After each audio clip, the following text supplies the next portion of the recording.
بسم اللہ الرحمن الرحیم۔ السلام علیکم ناظرین، چینل پر نئے آنے والے دوستوں سے گزارش ہے کہ ہمارے YouTube channel Islamic history hub 786 کو سبسکرائب کر کے ساتھ موجود گھنٹی کے بٹن کو بھی دبا دیں تاکہ ہماری آنے والی تمام ویڈیوز بآسانی ان تک پہنچ سکیں۔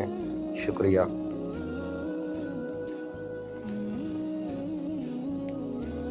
سیرت النبی صلی اللہ علیہ وآلہ وسلم۔ عنوان: ماہ نبوت طلوع ہوا۔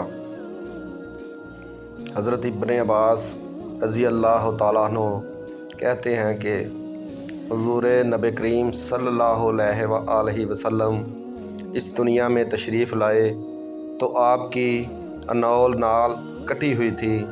انول نال کو بچے پیدا ہونے کے بعد دائیا کاٹتی ہے۔ آپ ختنہ شدہ پیدا ہوئے۔ عبد المطلب یہ دیکھ کر بے حد حیران ہوئے اور خوش بھی۔ وہ کہا کرتے تھے، میرا بیٹا نرالی شان کا ہوگا۔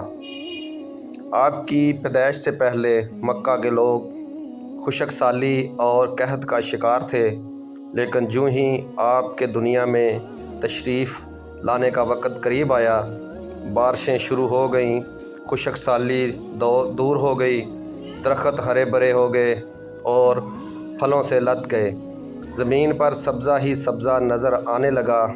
پیدائش کے وقت آپ اپنے ہاتھوں پر جھکے ہوئے تھے، سر آسمان کی طرف تھا۔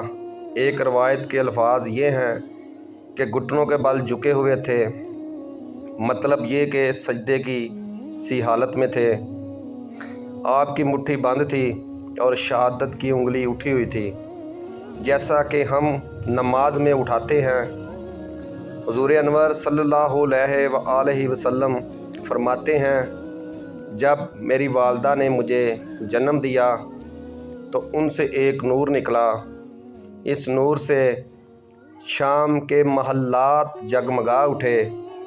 آپ صلی اللہ علیہ وآلہ وسلم کی والدہ سیدہ آمنہ فرماتی ہیں، محمد صلی اللہ علیہ وآلہ وسلم کی پیدائش کے وقت ظاہر ہونے والے نور کی روشنی میں مجھے بصرہ میں چلنے والے اونٹوں کی گردنیں تک نظر آئیں۔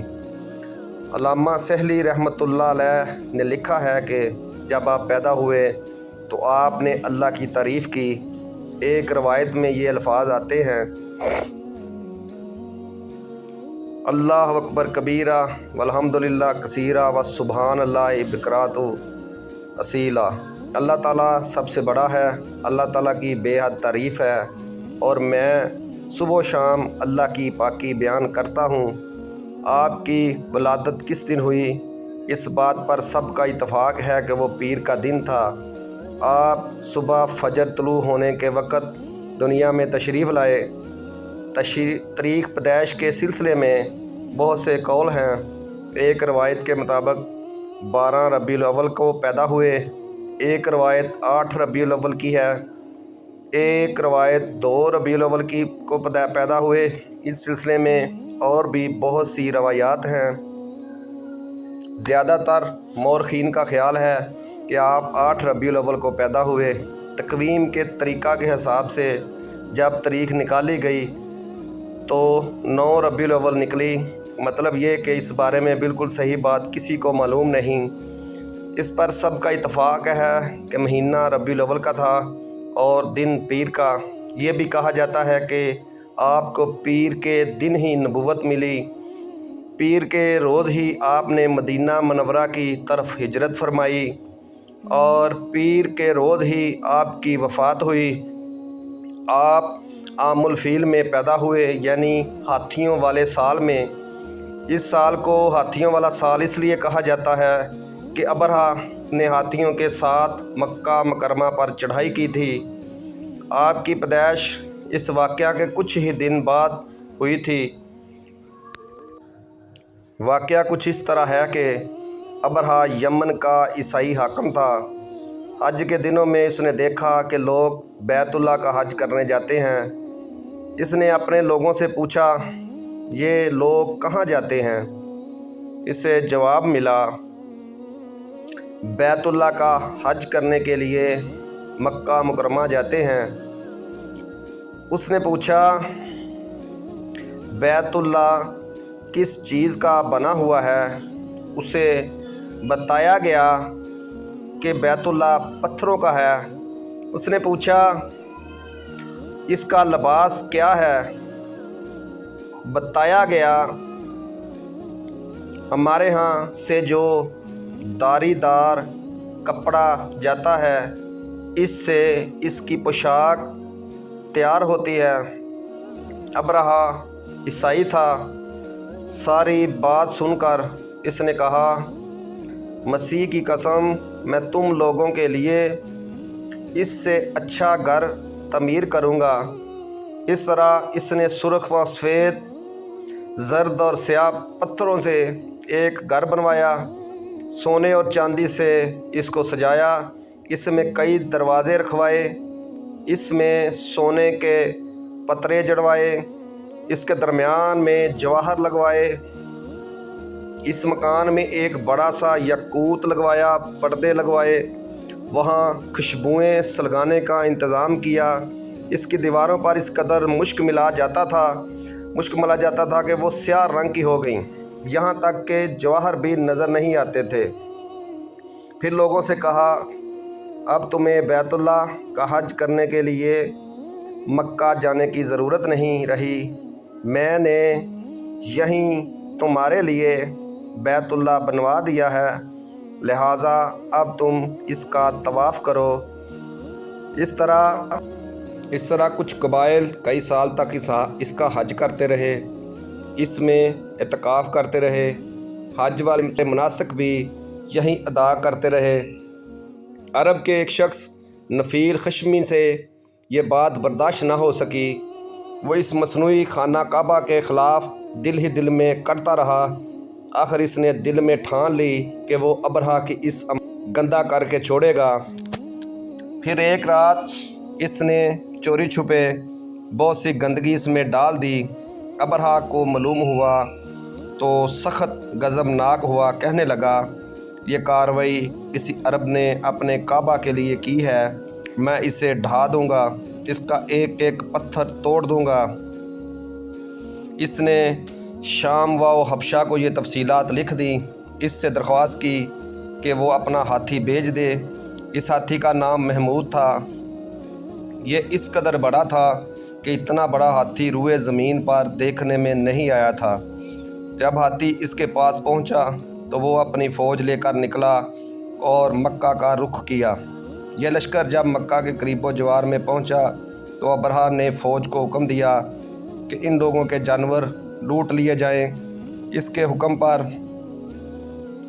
حکم پر فوجیوں نے جانور پکڑ لیے، ان میں عبد المطلب کے اونٹ بھی تھے۔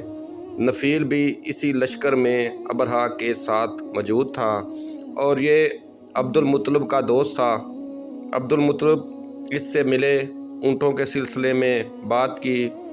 نفیل نے ابرہہ سے کہا قریش کا سردار عبد المطلب ملنا چاہتا ہے، یہ شخص تمام عرب کا سردار ہے، شرف اور بزرگی اسے حاصل ہے، لوگوں میں اس کا بہت بڑا اثر ہے، لوگوں کو اچھے اچھے گھوڑے دیتا ہے، انہیں عطیات دیتا ہے، کھانا کھلاتا ہے۔ یہ گویا عبد المطلب کا تعارف تھا۔ ابرہہ نے انہیں ملاقات کے لیے بلایا۔ ابرہہ نے ان سے پوچھا بتائیے آپ کیا چاہتے ہیں؟ انہوں نے جواب دیا میں چاہتا ہوں میرے اونٹ مجھے واپس مل جائیں۔ ان کی بات سن کر ابرہہ بہت حیران ہوا۔ اس نے کہا مجھے تو بتایا گیا تھا کہ آپ عرب کے سردار ہیں، بہت عزت اور بزرگی کے مالک ہیں، لیکن لگتا ہے مجھ سے غلط بیانی کی گئی ہے، کیونکہ میرا خیال تھا آپ مجھ سے بیت اللہ کے بارے میں بات کریں گے جس کو میں گرانے آیا ہوں اور جس کے ساتھ آپ سب کی عزت وابستہ ہے، لیکن آپ نے تو سرے سے اس کی بات ہی نہیں کی اور اپنے اونٹوں کا رونا لے کر بیٹھ گئے۔ یہ کیا بات ہوئی؟ اس کی بات سن کر عبدالمطلب بولے آپ میرے اونٹ مجھے واپس دے دیں، بیت اللہ کے ساتھ جو چاہے کریں، اس لیے کہ اس گھر کا ایک پروردگار ہے، وہ خود ہی اس کی حفاظت کرے گا، مجھے اس کے لیے فکر مند ہونے کی ضرورت نہیں ہے۔ ان کی بات سن کر ابرہہ نے حکم دیا ان کے اونٹ واپس دے دیے جائیں۔